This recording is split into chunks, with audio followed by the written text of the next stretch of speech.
이제 한 번쯤은 우리 몸에 대해서 이렇게 한번 정확하게 짚고 가면 좋겠다 하는 마음이 있었고요. 그게 되게 요새 필요한 사회라서 기회가 되면 좋겠다고 생각했는데 어떻게 첫 주에 대해서 조금 부담스럽지만 네, 한번 이야기를 풀어가 보도록 하겠습니다. 퀴즈를 하나 내볼게요. 지금 저희 나라가 어느 사회인지 자 한번 맞춰보세요. 우리나라는 지금 고령화 사회다. 1번. 2번. 우리나라는 고령 사회다. 3번. 우리나라는 초고령 사회다. 몇 번일까요? 네. 3번 손 들어보세요. 3번 아닌 사람. 2번. 네. 자, 2024년 12월 23일부로 우리나라의 65세 인구가 20%를 넘어서서 초고령 사회가 됐습니다. 며칠 안 됐죠. 그래가지고 우리나라의 지금 65세 이상이 20%예요. 그리고 사실 교회는 고령화 사회가 더 빨리 되는 이제 추세예요. 우리나라는. 근데 하지만 우리 교회는 아직은 아니에요. 하지만 우리 교회도 지금 40세를 넘어서는 사람들이 많아졌어요. 근데 40이 넘어서면서부터는 이제 본인이 어떻게 건강 관리를 했느냐에 따라서 굉장히 여러 가지 변화들이 일어나는 때입니다. 그래서 지금까지는 그냥 하나님이 만들어주신 부모님을 통해서 내게 얻어진 유전자대로 어느 정도 건강하게 살았다면 이제 40이 넘어서부터는 내 몸이 왜 이러지? 이제 그러다가 50 전후가 되면서 갱년기가 오게 되면 정말 늙는구나. 이제 어떻게 살아가면 되지? 무슨 힘으로 살아가지? 막 이런 생각이 들게끔 변화가 돼요. 그래서 우리 교회도 이제 40세가 넘어가기 시작했고 또 우리 사회가 많이 변했어요. 그래서 변화 속도가 너무너무 빠른데 대개는 사회의 변화를 주도하는 그 변화는 뭐냐 하면 기술의 발전이더라고요. 그래서 기술이 발전을 하면 생활이 변해요. 그리고 그것들이 삶의 변화로 결국은 이어져요. 그래서 1900년대 초반만 해도 집에서 불 떼서 밥해서 밭에서 음식 잘라서 꺼내 와서 냇가에서 우렁 잡아서 이렇게 살았는데 1900년대 50년대까지도 그렇게 살았죠. 근데 이제 생활이 다 변했어요. 그래서 뭐 모든 게 자동화되고 집에서도 사실 집안일이라는 걸 요새는 뭐 어머니 주부들이 한다 하지만 옛날에 비하면 정말 10분의 1 정도 그 이하로 많이 변화가 됐습니다. 근데 요 최근 10년, 20년간 더 많이 또 변했어요. 컴퓨터, 뭐 핸드폰 뭐 이러면서 여러 가지 생활 변화가 너무 많이 일어나고 있는데 의학적으로도 변화가 굉장히 많아요.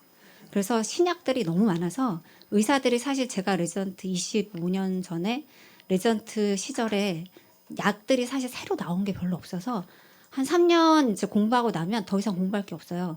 약들이 다 거기서 거기고 전과에 있는 약들을 제가 모르는 약이 거의 없었어요.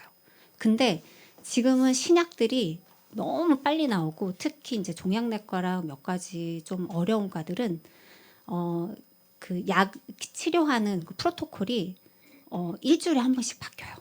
이 약도 좋더라. 이 약이 더 좋은 결과를 냈다. 이러면서 신약들이 일주일이 다르게 이렇게 계속 업데이트가 되고 있어요. 그래서 옛날에는 이제 암 같은 경우도 그냥 암 진단 받으면 당신은 몇 기입니다. 이렇게 딱 외워서 그 저절로 생각할 필요도 없었어요. 뭐 여기 전이 있고 여기 없고 여기 있으니까 당신은 3기입니다. 이렇게 얘기했는데 요새는 유방 전문 선생님도 그냥 외우지 못해요. 다 입력해야 돼.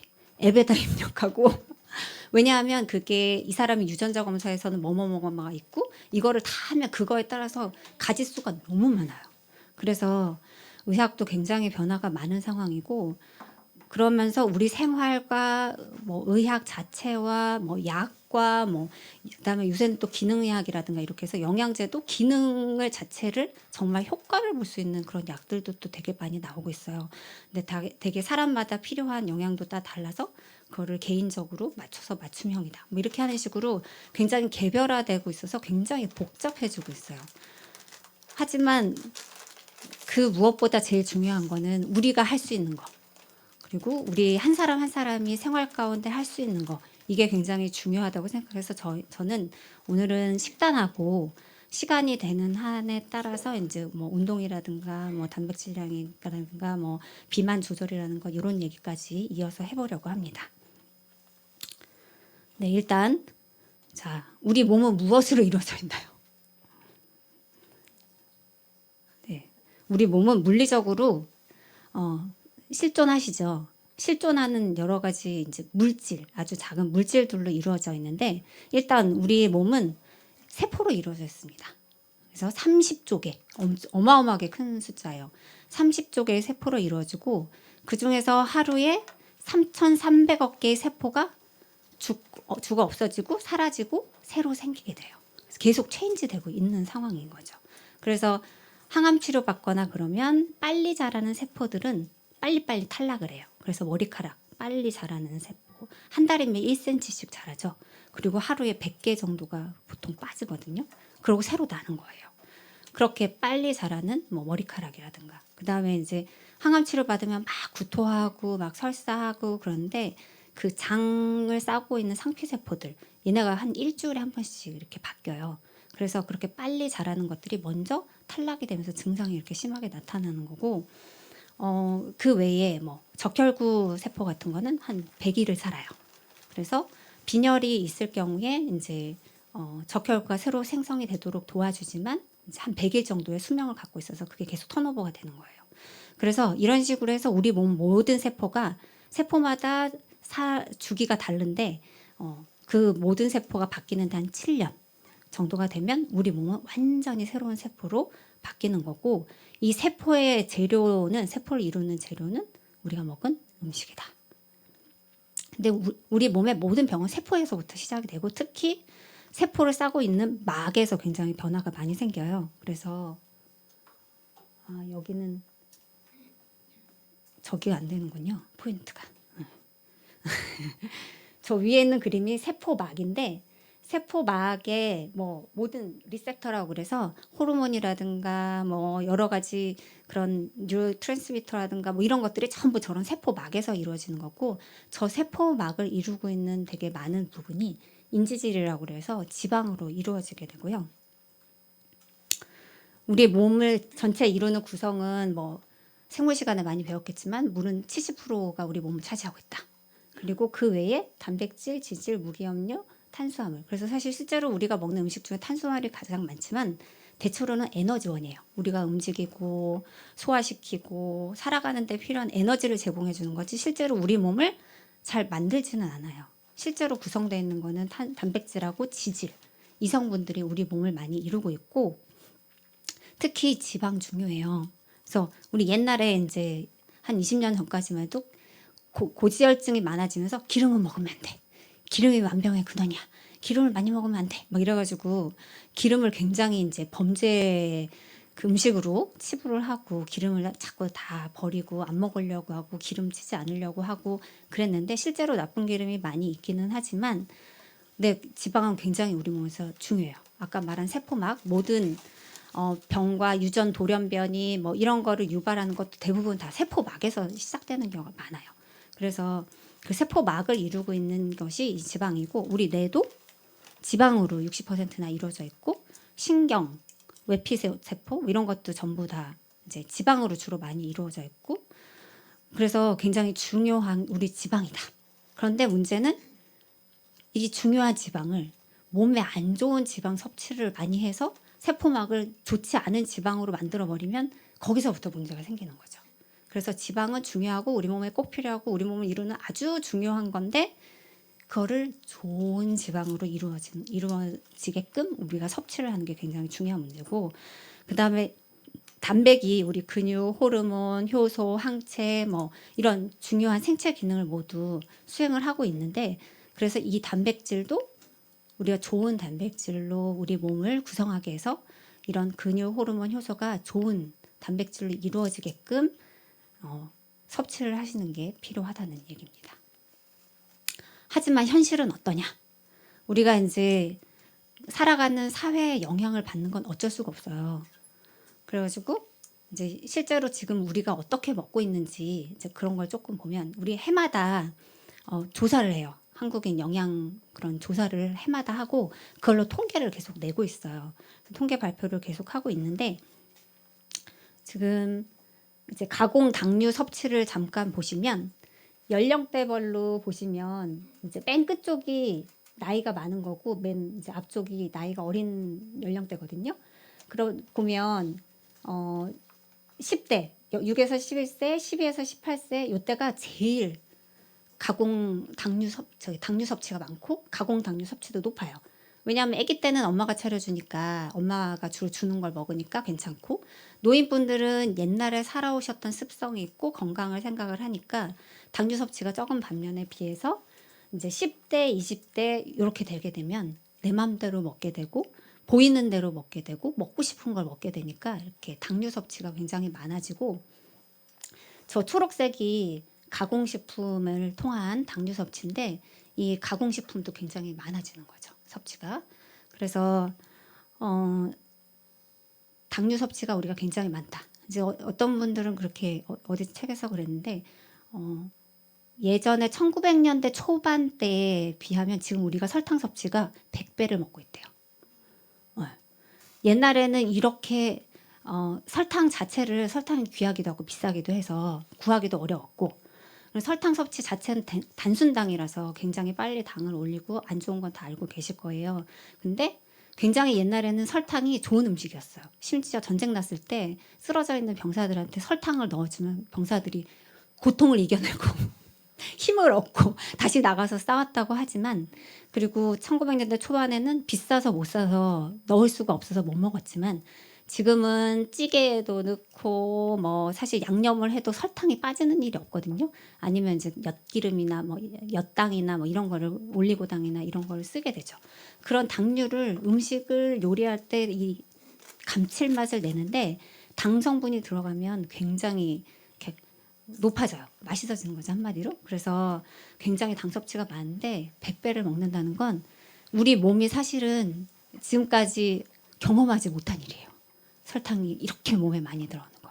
근데 요새 2000년대 이후에 우리의 몸은 정말 지금 인류가 존재한 일에 한 번도 겪어보지 못한 걸 지금 다 겪고 계신 거예요. 당 섭취도 엄청나게 많고 나중에 말하는 움직이지도 않고 수면은 굉장히 적게 취하고 이런 굉장히 새로운 걸 저희가 지금 감당하면서 살고 있는데 우리가 다 설탕 중독이다. 거를 일단 인정을 하시고요. 그 다음에 이제 야채 섭취량을 이제 보면 2014년부터 시작해서 우리나라 2015년에 제일 야채 섭취량이 높아서 OECD 국가 중에서 야채를 제일 잘 섭취하는 나라로 1등이었어요. 근데 우리나라가 이렇게 될 수 있는 이유는 김치를 무조건 먹기 때문에. 그래가지고 김치 덕분에 야채를 뭐든지 항상 섭취하는 민족이 된 거예요. 그런 국가가. 그래서 야채 섭취량이 많다고 돼 있기는 하지만 그래프 보시면 그 이후로 계속 줄고 있어요. 그게 어린 연령대들이 야채를 거의 안 먹어요. 고령 옆 밑에 보면 연령별로 섭취인데 10대, 20대가 야채를 안 먹어요. 요새 애들은 김치도 뭐 가끔 먹는 희귀한 애들이 좀 있지만 그 맛을 아는 애들이 좀 있긴 하지만 안 먹는 애들 훨씬 더 많아요. 그래서 고령 인구는 저렇게 야채를 잘 먹는 데 비해서 이제 10대, 20대 애들은 야채도 거의 안 먹어요. 근데 바꾸기가 쉽지 않죠. 이때 입맛이 결정이 많이 돼가지고 실제로 이제 맛을 느끼는 거는 사람마다 되게 개인차가 있어서 이제 유전자 검사를 하면 단맛 민감도라든가 짠맛 민감도를 이렇게 하면 아 나는 단맛에 민감하구나. 그런 사람들은 설탕을 덜 치는데 단맛 민감도가 낮은 사람들은 설탕을 자꾸 더 쳐서 먹어요. 너무 맛이 없어 막 이러면서. 그리고 이제 개인차가 있는데 사실은 유전자는 한 30% 정도 된다고 그러고요. 나머지는 생활 습관, 본인이 노출된 환경에 영향을 받습니다. 그래서 요새 아이들이 얼마나 당류에 많이 이렇게 노출이 돼 있고 야채는 먹지 않는 습관을 갖고 있는지 좀 인지를 하시고 아이들을 이제 이끌어 주셨으면 좋겠고요. 근데 중요한 건 환경이 어떠냐에 따라 되게 좌우를 많이 해요. 그래서 실제적으로 요새는 이제 광고를 보면 전부 치킨, 뭐 무슨 라면류, 뭐 그다음에 뭐 도너츠 뭐 이런 거잖아요. 근데 그리고 먹방을 해도 대체로는 막 음식 식당에 가가지고 다 단짠 음식들이나 뭐 면류나 뭐 이런 게 많은데 이제는 야채와 건강식품을 먹는 먹방이 좀 나왔으면 좋겠다는 생각이 들어요. 그래서 보는 대로 사실은 욕구를 느끼게 돼 있는 게 또 사람이잖아요. 저는 어렸을 때 생각이 나는데 마요네즈 광고였어요. 근데 이제 마요네즈를 샐러리에다가 쫙 이렇게 뿌린 다음에 아삭 하고 씹는데 전 그래서 샐러리가 되게 맛있는 야채인 줄 알았어요. 그래가지고 꿈의 야채. 와, 저거 먹으면 되게 맛있겠다. 아삭하니 막 뭔가 쫙 이렇게 아주 상큼하고 새큼하고 막 뭔가 되게 기분 좋은 맛일 거라고 생각했다가 샐러리를 딱 먹었는데 이거는 도대체 무슨 맛이지 우액 이랬던 경험이 있기는 한데 처음에는 그랬지만 우리도 낯선 뭐 고수라든가 뭐 이런 거 처음에 되게 받아들이기 힘들잖아요. 외국 사람들 깻잎 받아들이기 힘들듯이. 일단 먹다 보면 그 맛을 알게 되고 그걸 찾게 되고 생각이 나게 되고 그러잖아요. 그래서 저는 이제라도 좀 건강한 음식을 먹는 먹방 프로그램이 좀 나오면 어떨까 하는 생각이 들고 사실 국가에서도 이게 되게 문제가 된다는 걸 알고 있어요. 그래서 요새 보면 학교에도 애들을 교육하러 나와요. 영양교육. 너무 심각해서 애들이 먹는 습관이라든가 이런 게 앞으로 문제가 될 가능성이 굉장히 높아서 아예 나와가지고 애들한테 영양교육 시켜주고 막 적어오게 해요. 저번에 단영이는 보니까 저녁 식단 쭉 적고 7가지 무지개 색깔에 해당되는 거를 다 적게 해서 몇 가지 색깔이 들어있는지 뭐 그걸 해갖고 와라. 골고루 먹을수록 좋다. 이런 거를 교육을 하더라고요. 그 다음에 또 우리가 이제 변화가 뭐냐면 간식 섭취가 많아요. 그래서 아침을 별로 안 먹고 초록색 맨 밑에 게 아침이고 맨 위에가 간식이에요. 중간에 이제 점심 저녁이고. 근데 간식이 아침보다는 훨씬 더 섭취를 많이 해요. 막 한 20% 넘게 간식을 섭취를 하고 있어서 하루 필요량의 뭐 한 300~400kcal 간식으로 다 섭취를 하고 있는 거고 간식은 우리가 건강한 간식 찾기는 상당히 어려워요. 그런데 주로 이제 위에 있는 것들이 가공식품이 주로 간식이게 되거든요. 그래서 뭐 스낵, 꽈배기, 도넛, 햄버거, 마가린, 뭐 튀김, 뭐 빵, 뭐 치킨, 핫도그 이런 건데 우리도 많이 먹는 이제 간식이죠. 우리 교회에도 저렇게 스낵이 많이 있고 막 어마어마하게 많은데 트랜스팻 이런 게 굉장히 많아요. 포화지방 이런 게. 그래서 간식 섭취가 많아지는 거는 바람직하지는 않은 지금 현상인데 우리가 거기에 노출돼 있고 네, 지금 이제 네. 굴하지 않고 드시고 계시고 사실 저의 올해의 목표이자 바람은 교회 간식을 조금씩 바꿔가는 거예요. 그래서 좀 이렇게 고민을 하고 있어요. 어떤 간식이 좋을까? 그렇다고 오이를 잘라서 넣어놓으면 아무도 안 먹을 것 같고 좀 고소하고 뭐 그러면서 이제 나쁘지 않은 기름을 가진 것들 뭐 그런 거 개별 포장이 좀 있기도 하고 그러더라고요. 그래서 이제 조금씩 변화될 테니까 네, 지켜봐 주시면 좋겠습니다. 실제로 애들은 원래 변화에 반응이 빨리 일어나요. 어른들은 그거보다 늦고요. 대신 애들은 치료하고 변화되면 또 반응이 또 빨라요. 그래서 애들이 딱 보여줘요. 아, 요새 식단에 문제가 많구나. 소화비만 엄청나게 많고 오른쪽 윗그래프인데 계속 늘고 있고 뭐 당뇨병, 고혈압, 고지혈증, 성조수증 이제 옛날이랑 정상 기준을 바꿔야 된다. 이런 얘기가 나올 정도로 모두가 그런데 뭐 원래 의학은 대개는 통계거든요. 그래서 Z스코어 해가지고 저쪽 되게 적은 숫자가 이상이 있다 이렇게 얘기를 하는데 이제 애들이 다 여기로 간 거예요. 그러니까 그걸 이상이 있다고 얘기할 수가 있느냐. 이제 성조숙증 와도 그냥 이 정도 빠른 거는 그냥 평균 아니냐. 뭐 이렇게 그래서 기준을 바꿔야 되지 않냐. 이런 얘기가 나올 만큼 변화가 있어요. 알레르기 이 밑에 있는 게 아토피인가 알레르기인가 그 통계거든요. 어린 아이들일수록 저 파란색이 10세 미만인데 엄청나게 증가하죠. 빠른 시간 안에 2011년에서 2020년 10년 사이 이렇게 알레르기가 많고 10대 애들도 그보다 느리지만 저렇게 알레르기가 많아지고 있고 그래서 알레르기, 두드러기 뭐 이런 질환도 굉장히 많이 늘고 있고 변비, 염증성 장질환 옛날에 저 트레이닝 받을 때는 크론하고 개양성 대장염 오면 저거는 외국에만 있는 희귀병이야 막 그랬는데 요새는 막 주변에 많아요. 치료받는 사람. 뭐 피부 질환, 자가 면역 질환, ADHD, 뭐 집중력 결핍 이런 거 다 굉장히 많이 늘고 있습니다.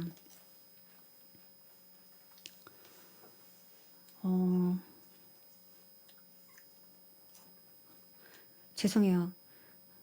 무슨 통계인지 기억이 안 나. 그 생각났어요. 그 밑에 진한 색깔은 당뇨 전 단계. 당뇨 전 단계가 지금 급격히 애들이 증가하고 있고요.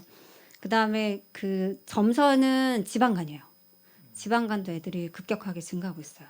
근데 이제 저도 사실 애들은 가서 피 검사하고 이럴 기회가 별로 없잖아요. 뭐 찌르고 피 빼고 뭐 이런 거 자체가 애들도 너무 싫어하고. 근데 우리 단영이가 지금 성도숙증으로 치료를 받고 있는데 피를 그래서 이제 6개월에 한 번씩 주기적으로 빼거든요. 근데 제가 단영이 미국 갔다 와가지고 피 검사 보고 깜짝 놀랐잖아요. 단영 피 검사 결과를 그전 결과랑 그 미국 갔다 와서 한 달을 갔다 왔는데 한 달 새에 피 검사가 너무 변해가지고 깜짝 놀랐어요. 그때 이제 살도 좀 찌기는 했고 미국 가니까 우리 조카들이 튀김하고 그 다음에 당 들어간 시리얼 말고는 먹는 게 없어요, 걔네가. 그러니까 이제 똑같이 그런 걸 먹은 거죠. 그리고 아이스크림 막 이런 거 먹고 그리고 아시다시피 제가 이제 고삐를 쭉 쥐고 있었는데 고삐가 없는 거죠, 지금. 고삐 풀린 망아지가 돼서 막 먹고 나더니 애가 뭐 그냥 사진을 보면 애가 동글동글하네. 좀 통제를 해야 될 텐데 막 근데 희상이가 막 계속 압박을 가했지만 아무 소용이 없었고 갔다 와서 피 검사를 받더니 당화혈색소가 원래 5.4였는데 5.6이 되고 중성지방이 130 정도였는데 180이 된 거예요. 그래가지고 한 달 새에 그렇게 변화돼 있더라고요. 근데 뭐 중성지방은 뭐 어제 오늘 먹은 것도 음식도 영향도 있기도 한데 체중이 많이 나가고 지방이 많으면 또 중성지방 계속 혈액 안으로 이렇게 내보내거든요. 그래서 그 두 가지가 한 달 만에 너무 극명하게 변해가지고 애들은 진짜 빨리 변하는구나. 이 결과들이 그냥 10년 안에 다 일어났는데 저렇게 그래프가 명확하게 변하는 변화들이 있다는 거. 어른도 근데 천천히지만 마찬가지라는 거를 여러분들도 좀 받아들이시면 좋겠습니다. 소아 당뇨도 이렇게 급격히 늘고 있어요. 1년이 다르죠. 이제 이거 학교에서 보고한 건데 학교에서 우리 학교에 병 있는 애들이 어떠냐 뭐 이렇게 해가지고 보고한 건데 2001년, 2022년, 2023년 1년 새에 이렇게 그래프가 팍팍 변하고 있어요. 그래서 이제 가공식품을 우리가 조금 알아야 될 것 같아서 또 말씀을 드리는 거예요. 이제 식품을 분류 체계를 할 때 비가공 또는 채소 가공식품, 조리용 원재료, 가공식품, 초가공식품 이렇게 나뉘게 돼요. 근데 갈수록 우리가 가공식품과 초가공식품이 굉장히 많아지고 있는데 이제 뭐가 가공식품인지 대략은 아마 아실 텐데 조금은 주의하거나 저도 사실 잘 몰랐던 게 치즈류가 가공식품이에요. 그다음에 우유랑 무가당 요거트 이런 거는 괜찮아요. 비가공, 채소 가공식품이에요. 그래서 우리는 저도 사실 치즈가 비슷할 거라고 생각을 했는데 이제는 산업화되면서 치즈를 만드는 공정 가운데 가공이 너무 많이 돼가지고 쉽게 만들기 위해서 그래서 수제 치즈는 조금 나을 거라는 생각이 들어요. 그러긴 한데 치즈가 가공식품이라서 요새 마인드 식사 그래가지고 인지기능 치매 예방 식단에서는 치즈를 그래서 굉장히 제한을 많이 둬요. 그렇다는 거. 그다음에 그에 비하면 우유랑 무가당 요거트는 활용하셔도 좋다는 거. 그다음에 우리가 초가공식품 너무나 많이 먹고 있다는 거. 과자류, 청량음료, 뭐 즉석식품 이런 것들 우리가 좀 조심을 해야 돼요. 그래서 이런 식품 분류 체계가 있고 가능하면 1번, 2번을 이용하고 3번, 4번은 이용하지 않을수록 좋다. 우리가 탄수화물, 단백질, 지방이 우리 몸을 이제 단백질, 지방, 좋은 지방과 단백질이 중요하다고 그랬는데 실제로 에너지를 어떻게 얼마만큼의 비율로 섭취하면 좋은가. 이제 머리 골치 좀 아파지기 시작하죠. 칼로리가 얼마인지도 모르는데 그거를 탄수화물, 단백질, 지방을 나눠서 몇 킬로칼로리를 섭취를 할 거고 몇 그램을 먹어야 될지 생각하기 시작하면 이제 머리가 조금씩 돌기 시작을 하는데 일단은 맨 처음에는 뭔가를 음식을 사시게 되면 거기에 있는 탄수화물, 단백질, 지방, 이제 영양 성분이 어떤지를 한 번씩 보시는 습관을 들이는 건 좋아요. 이거를 보는 사람보다 안 보는 사람이 훨씬 더 비만하고 좋지 않은 생활 습관을 가질 확률이 높대요. 그래서 일단은 그거를 한 번씩 뭘 사든 이거는 원재료 저기 어디에서 만든 거고 영양 성분이 어떻게 됐고 이런 것들을 한 번씩 혹시 포화지방이 너무 많지 않은지 뭐 트랜스지방이 몇 프로인지 그다음에 탄수화물 단백질 양은 얼마나 들었는지 이것들을 한 번쯤 보시는 게 좋고요. 이제 저희 가정의학과 제가 잘 아는 선생님이 이제 논문을 쓴 건데 사망률이 가장 낮은 단탄지 비율이래요. 탄수화물이 50에서 60%. 이보다 적거나 이보다 많을수록 사망률이 높고 단백질 20에서 30%가 좋고 지방 30에서 40%가 제일 좋고 그보다 낮거나 그보다 높으면 지방이 40%를 넘어서게 되면 사망률이 3.5배 정도 올라가더라고요. 그러니까 지방이 너무 많은 건 확실히 안 좋은 거는 맞는 거예요. 그래서 예를 들면 이제 1800kcal를 만약에 내가 섭취한다라고 생각을 하면 이제 그람 수로 바꿔야 되는 거고 뭐 그렇게 따지자면 탄수화물은 한 250, 단백질은 한 90에서 100, 지방은 한 60에서 80, 요 정도 섭취를 하시면 적당하다. 그런데 이거는 딱 탄수화물, 단백질, 지방이지 뭐 단백질 좀 이따 자세히 말씀드리겠지만 고기 90g이 단백질 90g은 아니에요. 수분이 굉장히 많이 들었어요. 대부분의 음식은. 그래서 그건 또 따로라는 거. 그래서 우리나라 이제 통계를 또 보면 점점 옛날에는 우리나라가 탄수화물을 어마어마하게 먹었어요. 70%막 이상씩 먹었는데 그래도 최근 들어서 식습관 변화 때문에 단탄지 비율 자체는 많이 좋아지고 있어요. 소스가 가공식품인 경우가 많거나 그래서 그렇지 사람들의 인식이 이제 단백질은 좀 더 먹는다, 지방에 대해서 조금 더 아무래도 튀긴 음식이랑 많이 먹게 되면서 더 많아지고 탄수화물은 좀 이제 체중 조절 문제 때문에도 탄수화물 줄이는 게 많고 당 문제 때문에도 많이 줄이고 있죠. 그래서 우리 이제 그럼 각 이제 영양 성분별로 잠깐 말씀을 드리면 네, 다행히 조는 분이 안 계셔서 다행이에요. 이런 원론적인 얘기할 때마다 저번 학기에 애들 데리고 교리할 때도 참 마음이 미안했는데 네, 원론적인 얘기라 좀 미안한데 좀 이따가 또 재밌는 거 나올 거예요. 일단 우리 몸의 70% 구성 성분인 물을 마셔야 되는데 요새 현대인들은 대개는 만성 탈수가 많다고 얘기를 하죠. 옛날처럼 이제 일을 이렇게 뭐 쉬엄쉬엄 하거나 그런 것들이 아니고 주로 집이 아니라 밖에서 생활을 하게 되면서 물을 마시기가 좀 힘들어서 이제 만성 탈수 상태로 많이 산다고 하는데 뭐 결론부터 말씀드리자면 일단 이제 물을 한 1리터 정도는 먹어라. 물로. 그래서 보통 1칼로리당 물이 1cc 정도 필요하다고 그래요. 그래서 우리가 하루에 2000kcal 먹으면 물 그냥 순수한 물을 2000ml를 먹으시면 되고 이제 조금 유의하고 할 건 주친 거 보시면 배고플 때 물 한 잔 먼저. 우리가 배가 고파서 뭔가 땡긴다라고 생각했을 때 사실은 탈수인 경우가 훨씬 많대요. 우리는 당 떨어졌다라고 얘기를 하는데 이거는 이제 저희 병원에 오시는 분들한테 간곡하게 항상 얘기하는 얘기인데 배고프다고 해서 당 떨어진 게 아니다.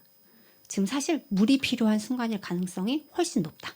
그래서 일단 물을 먼저 마셔라. 이렇게 얘기를 하는데 실제로 그래요. 뇌가 위가 뭔가 이렇게 신호를 보내고 뭔가 당이 떨어져서 뭔가 몸에 뭔가를 먹어야겠다는 이렇게 욕구가 들 때는 당 떨어진 게 실제로는 아니고 탈수 상태일 가능성이 커요. 그래서 물을 마시고 나면 특히 약간 미네랄이 든 물을 마시고 나면 좀 더 괜찮네? 지나갈 가능성이 높아요. 그래서 특히 체중 감량을 하시고자 하시는 분들은 배고플 때마다 일단 물을 마신다 라고 생각을 하시고 그 다음에 우리가 커피나 차를 보통 많이 마시는데 사실 저도 그래요. 근데 카페인은 마신 것보다 더 많이 소변으로 나가잖아요. 아시다시피. 그 다음에 티들도 카페인 함유가 꽤 많아요. 뭐 커피에 비하면 한 3분의 1 정도밖에 되진 않지만 그래도 소변으로 자꾸 나가게끔 하거든요. 그래서 물을 대체할 거는 요 아래 곡차, 탄산수 그러니까 뭐 보리차라든가 뭐 메밀차라든가 이런 거는 물 대용으로 가능하시고요. 탄산수도 당류 없는 그냥 탄산수는 물 대용으로 드셔도 좋습니다. 네, 질문.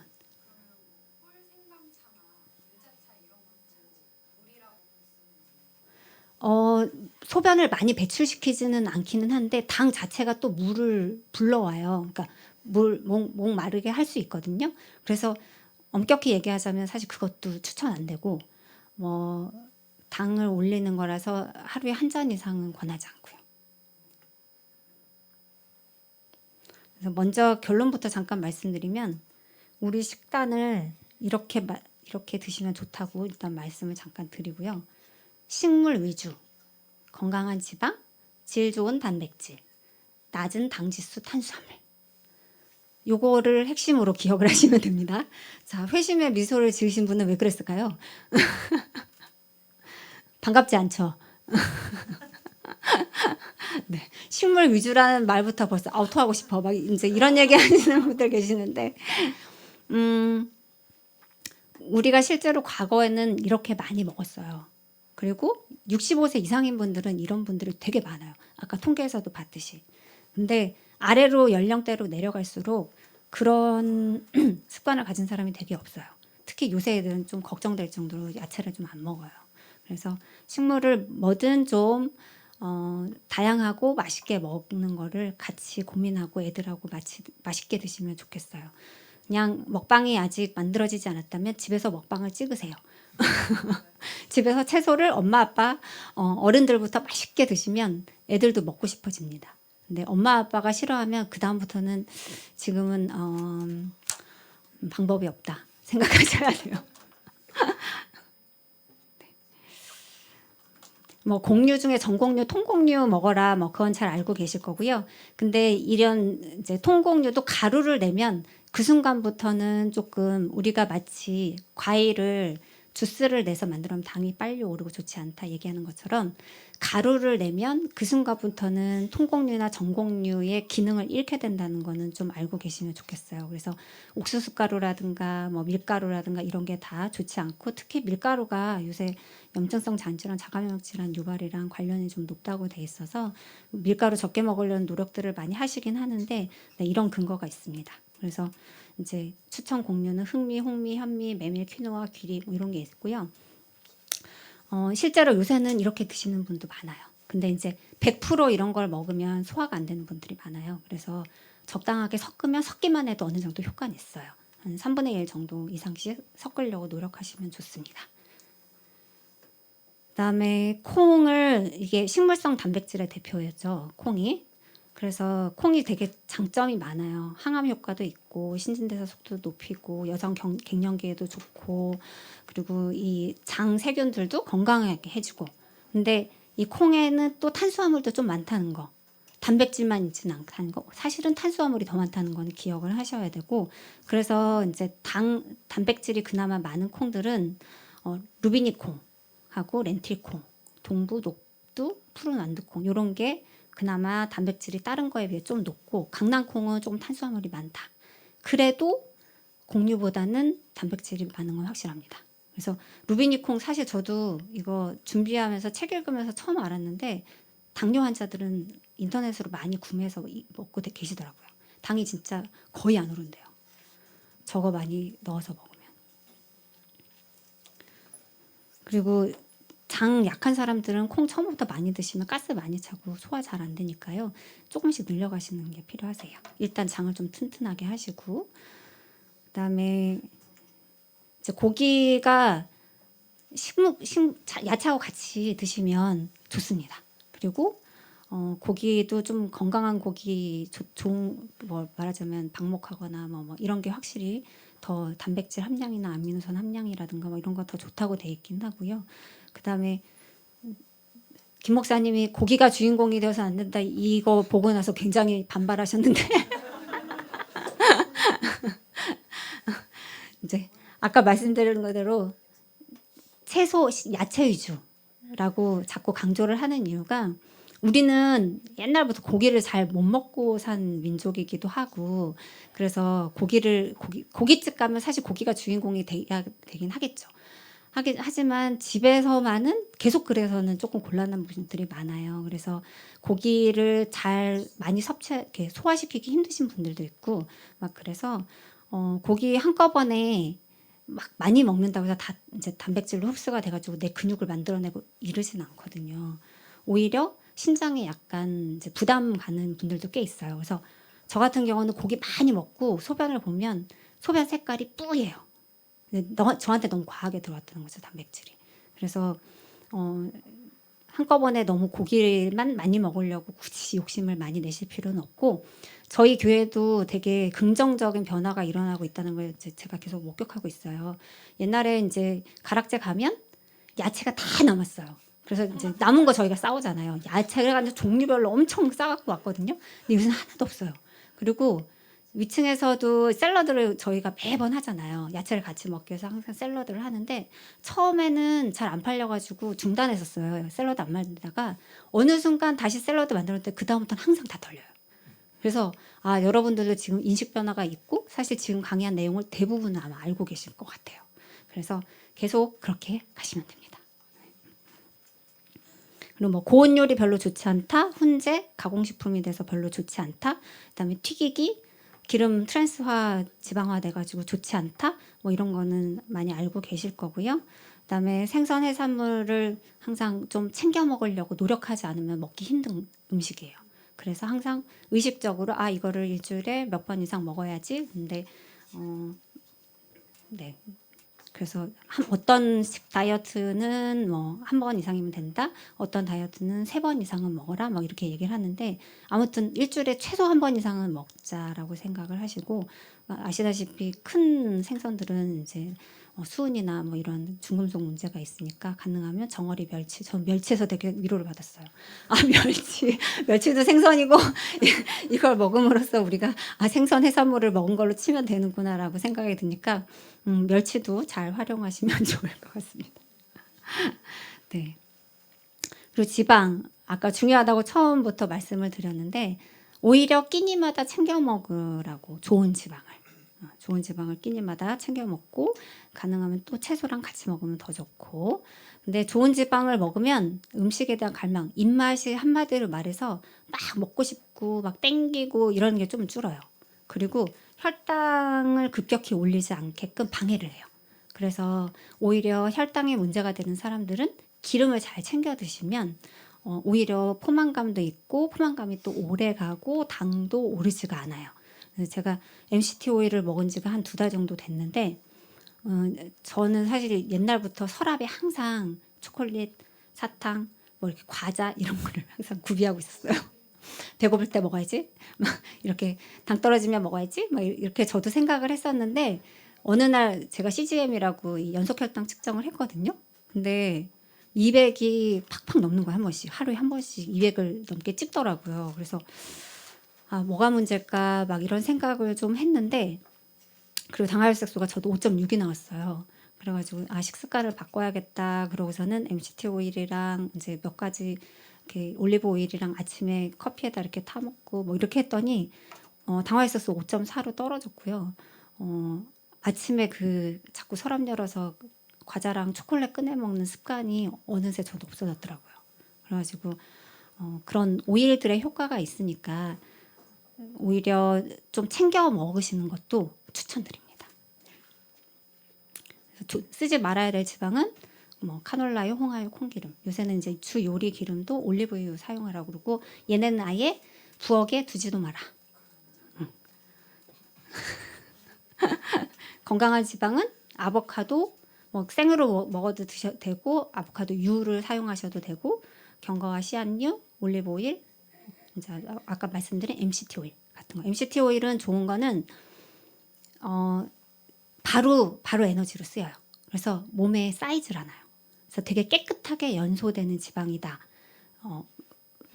되게 고품질 연료다라고 생각을 하시면 되고 그래서 지방간 환자라든가 이런 사람들이 MCT 오일을 먹으면 좋고 그다음에 변비에 좋더라고요. 이,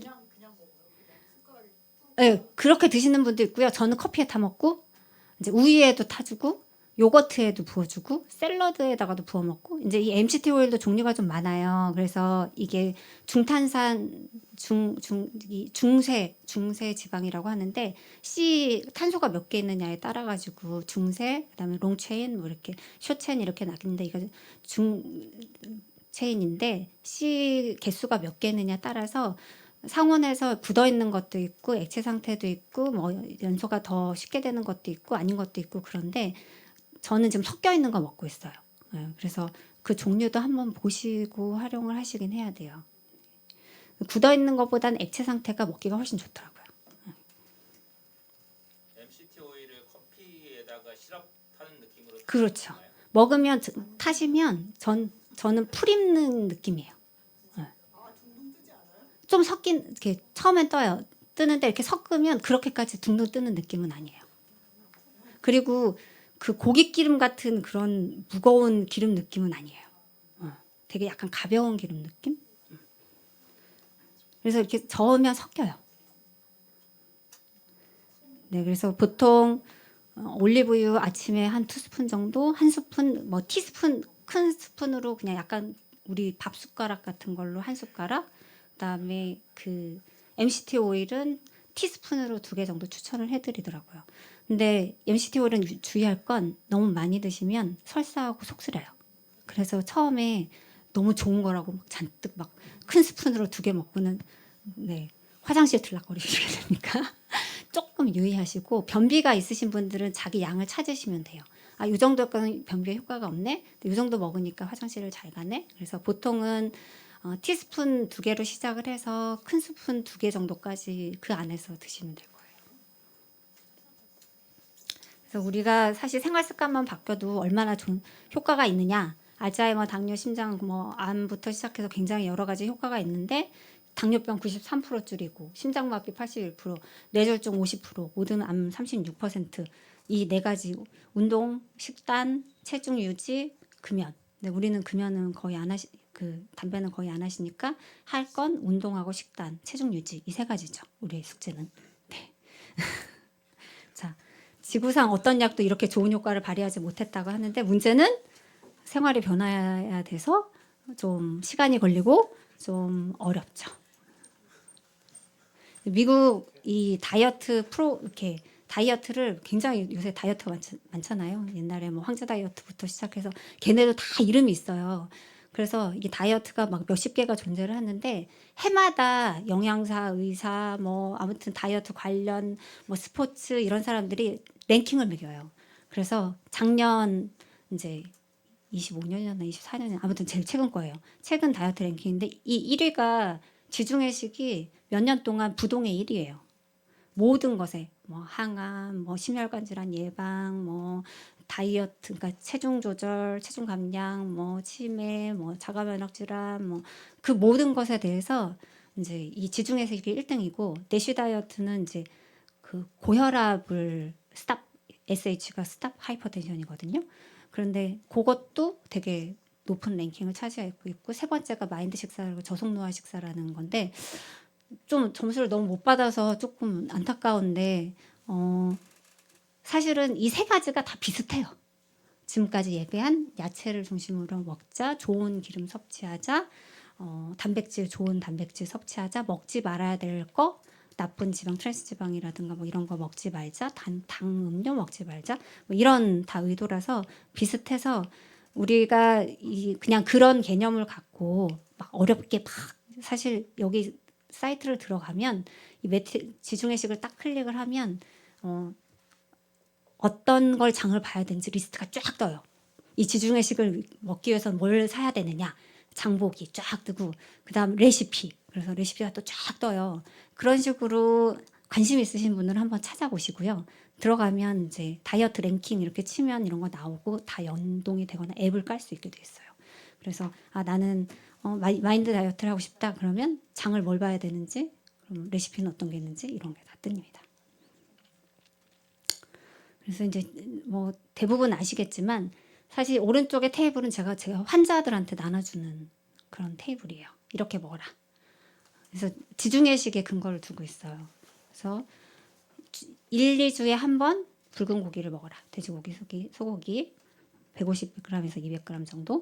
그다음에 주 2회는 가금류, 그러니까 닭고기를 먹어라. 오리고기나. 그다음에 주 3회 이상 생선과 해산물, 두부와 두유, 계란, 콩, 흰살 생선, 뭐 두부는 양을 이 정도 해서 먹어라. 그다음에 매일 먹어야 될 건 결국 야채예요. 야채가 우리의 주식이 돼야 된다고 했죠. 네. 채소 색깔별로 먹는데 한 주먹씩 볶음이나 샐러드 형태로 먹어라. 그래서 색깔별로 먹어라. 빨강, 보라, 초록, 노랑, 흰색. 그래서 요거를 좀 리스트를 야채 리스트를 갖고 야채도 맨날 똑같은 거 드시지 말고 좀 바꿔서 드시는 게 영양 성분이 다 달라요. 미네랄이랑 뭐 비타민이랑 이런 게 다 달라가지고 좀 골고루 뭐 아침에 뭐 토마토랑 시금치랑 파프리카 먹었으면 뭐 점심에는 좀 다른 거 먹고 아니면 다음 날은 좀 다른 거 먹고 이런 식으로 좀 다양하게 드시면 좋겠습니다. 그다음에 고혈압 예방식이 되신 다이어트인데 이제 혈압에는 아무래도 나트륨이 관련이 많아서 저염식이고 그다음에 야채 과일로 칼륨 칼슘 섭취를 많이 하면 혈압에 도움이 되고 저지방식을 왜냐하면 고혈압 환자들은 대부분 혈관 문제가 생길 수 있어서 이제 고지혈증 되면 안 돼서 저지방식을 먹으라고 하고 체중 관리를 하면 혈압이 우리가 나이 들면 오를 수밖에 없어요. 이제 혈관 자체가 딱딱해지면서 이런 압력을 더 쉽게 받으면서 올라갈 수밖에 없는데 체중 1kg가 늘면 혈압이 1이 는다. 그리고 체중 1kg를 빼면 혈압이 1이 줄어든다라고 생각을 하면 되고 실제로 환자가 뭐 한 10kg 정도 빼면 혈압약 드시다가 끊을 수 있는 경우도 종종 있어요. 그래서 잘 아시겠지만 체중 관리가 필요하고 유산소 운동, 근력 운동하면 혈압 떨어집니다. 한 5 정도. 그다음에 금연 금주하면 혈압 5에서 10 정도 떨어지고요. 스트레스 관리하시고 그래서 결국 이 밑에 거 식단하고 체중 관리 뭐 이런 거 다 하시면 보통 한 20 정도는 떨어져요. 약 먹을 사람이 안 먹을 수 있는 거예요. 실제로 끊는 사람 많아요. 문제는 이제 혈압 약을 한 번 먹으면 끊지 못하더라 이러면서 오시는 분들이 많은데 항상 제가 강조하죠. 끊을 수 있다고. 그냥 생활습관 저기만 그것만으로도 혈압은 다 떨어지고 그래서 혈압이 원래 약을 먹어서 120에 80이었는데 나중에 이런 생활습관을 바꾸면 100에 80, 100에 70 이렇게 떨어지면 용량 감량하면서 끊을 수 있어요. 실제로 끊는 사람도 많이 있어요. 그다음에 치매 예방식 마인드 다이어트는 약간 특징적인 건 채소하고 베리류 뭐든 좋아요. 뭐 딸기든 산딸기든 블루베리든 뭐 크랜베리든 베리류를 강조를 많이 하는 게 조금 다르고요. 견과류는 매일 챙겨 먹으라고 그러죠. 그리고 상대적으로 생선 해산물은 마인드 다이어트는 그렇게 강조는 안 하더라고요. 1회 이상만 먹으면 뭐 두세 번 먹은 거랑 큰 차이 없다라는 연구 결과를 근거로 보통 1회 이상 추천을 합니다. 자, 이제 콜레스테롤 높으신 분들 이제 대략 다 아실 거예요. 어디에 콜레스테롤이 많고 그런지. 그래서 제가 세세하게 설명하면 다 좋을 것 같아가지고 설명 안 할 거고 고지혈증을 좀 이제 40세가 넘으면 남자분들은 보통 콜레스테롤 올라가기 시작하면서 정상 범위를 넘어서요. 그리고 여자들은 갱년기가 지나면 콜레스테롤이 대부분 올라가요. 그래서 이제 나이 드신 70세 할머니가 삐쩍 마르고 나는 기름이라고는 하나도 먹지 않는데 왜 고지혈증인지 모르겠다고. 근데 그럴 수밖에 없어요. 간에서 대사 자체가 그렇게 콜레스테롤 만들어서 분비를 해요. 나이가 들면서 점점. 그게 변화가 돼서 실제로 간에서 혈액으로 분비하는 콜레스테롤이 한 7, 80% 되고 외부에서 들어오는 음식이 20, 30% 정도밖에 안 돼요. 그래서 먹는 걸로 조절해서 콜레스테롤 고지혈증이 다 고쳐지지 않을 수 있어요. 근데 젊은 사람들 고지혈증은 식단으로 다 약 없이 살 수 있어요. 그래서 뭐 30대 다는 아니고 유전적으로 그런 고지혈증 유전적인 그런 걸 타고난 분들은 어쩔 수 없지만 막 치킨, 뭐 음료, 콜라, 뭐 그다음에 피자, 라면을 주식으로 하는 사람들은 다 약 끊으실 수 있어요. 그거 좀 알고 계시면 좋고. 그다음에 우리 교회 신장 관련한 질환이 작년에 진단이 너무 많이 나와서 신장 질환에 되게 다들 좀 관심이 많으신 것 같은데 사실 신장 질환이라고 해서 아주 특별한 음식을 요하진 않아요. 그냥 지금까지 말씀드린 건강한 식단을 드시면 되는데 주의할 건 단백질하고 나트륨 이 두 가지예요. 그래서 원래 신장 기능에 따라서 그레이드 1, 2, 3, 4, 5까지 해가지고 신기능이 얼마나 떨어지느냐에 따라서 식단을 어떻게 하는지가 좀 문제 이렇게 제한을 해드려야 되는데 사실 우리 교회 안에는 그레이드 1 이하로 떨어진 사람이 하나도 없어요. 그러니까 아직은 신장 기능이 떨어진 사람은 없어요. 그래서 뭐 특별하게 단백질 제한을 해야 되거나 막 그런 거는 아니고 일반적으로 요 정도 원래도 조심은 해야 되는데 신장 질환이신 분들은 더 주의할 거는 단백질 너무 많이 드시지는 마셔야 되고요. 단백뇨가 나오더라도 단백을 또 너무 많이 드시면 막 단백뇨 내 몸에서 다 빠져나가니까 내가 많이 먹어야 되는 거야? 아니야? 막 생각하는데 너무 많이 단백질을 먹으면 신장이 일을 너무 많이 해야 돼요. 그러면 심기능이 떨어질 수 있어요. 너무 과하게 일을 시키니까. 그래서 실제로 단백질 파우더 많이 드시고 막 운동하시는 분들 건강검진 오면 깜짝 놀랄 때가 있어요. 심기능 막 크레아틴인 2점 얼마 올라가 있고 그 간 수치 막 그런 거 막 한참 올라 있고 막 이런 분들 종종 있거든요. 그래서 최소 그 키로당 2g 이상은 드시면 안 돼요. 그리고 원래 권장하기는 보통 0.8에서 1.2g이거든요. 체중 1체중당. 그래서 하루에 보통 한 60g에서 한 120g 사이 정도 드시면 좋아요. 그 이상 너무 많이 드시는 건 꼭 좋지는 않다. 너무 부담을 많이 주면 그건 해롭다. 그다음에 나트륨 섭취. 하루 권장량 2,000mg인데 원래 예전에 이제 우리는 주로 1,500mg 정도를 먹고 살았대요. 소금도 이제 요새 현대 사회가 발전하면서 되게 많이 섭취하게 되는 음식 중에 하나죠. 근데 우리 육개장을 보면 1,590g에서 하루에 필요한 나트륨의 80%를 육개장 하나가 갖고 있어요.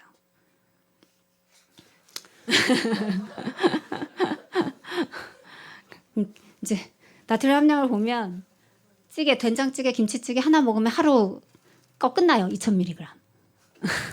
근데 우리나라가 옛날보다 나트륨 섭취가 많이 줄었어요. 4,000mg 넘게 먹다가 최근에 한 건 영양조사에서는 한 3,500 정도 먹거든요. 평균적으로 일반 사람들이. 좀 과한 거죠. 옛날에 비하면 많이 떨어졌지만 근데 그럼에도 불구하고 아직도 조금 많은 편이긴 하고요. 이런 찌개류가 확실히 되게 많고 탕류가 되게 나트륨이 많아요. 그래서 이런 걸 먹으면 그래서 국물 먹지 마라. 고혈압 환자들 국물 먹지 마라 하는 이유가 나트륨이 너무 많아서 그런 거니까 면류도 되게 많다는 거 좀 기억을 해주시고요. 그다음에 과자들도 나트륨이 꽤 많아요. 그래서 제가 너무 많은 좌절을 안겨드려서 죄송한데 이제 교회에서도 과자가 조금씩 사라질 수 있습니다. 그래서 이제 그냥 저희 집 아침 식사랑 집에 그냥 자주 먹는 거 이렇게 그냥 잠깐 사진 찍어 봤어요.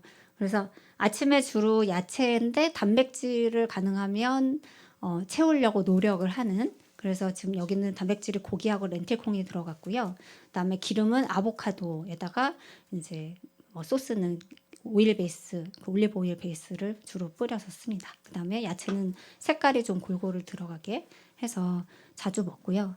그다음에 집에 갖고 있는 이제 야채들 좀 종류대로 좀 채워 놓으시면 좋고 아보카도랑 뭐 두부, 콩 이런 거는 이제 떨어뜨리지 않고 갖고 있으면 좋죠.